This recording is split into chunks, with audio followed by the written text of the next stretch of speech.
Ito guys, o tingnan nyo oh. Guys, para siyang ano, parang balinghoy.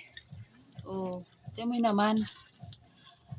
Binunot ko po ito sa ano, sa aking halaman.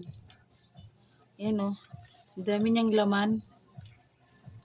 You know, parang siyang balinghoy talaga siya guys. O tingnan mo naman oh.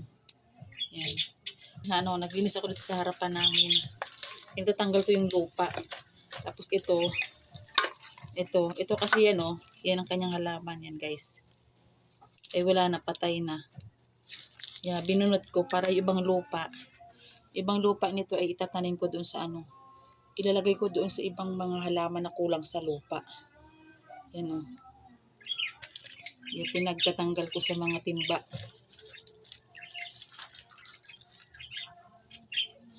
Natutuwa ako dito. Akala ko talaga balinghoy. Para style balinghoy. Daming laman oh. Oh. Yan. Ililinis ko po kasi dito. Yan oh.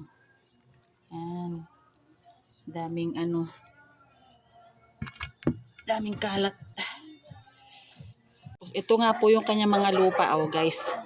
Yan, nilipat ko dito para magkaroon naman ng mga bagong lupa. Yan. Ito pa. Yan. Diyan ko pinaglalagay mga lupa para ano. Sayang naman kasi mga nangaraubos na ang mga lupa nito. Yan, dinagdag ko dito. May paru-paro pa guys oh. So, gusto kasi ng paru-paro, may mga halaman na nadadapuan. Ito pa oh. Yan ang aking mulberry. Yun, malaki na. Tapos yan ang mga lupa na nilagay ko.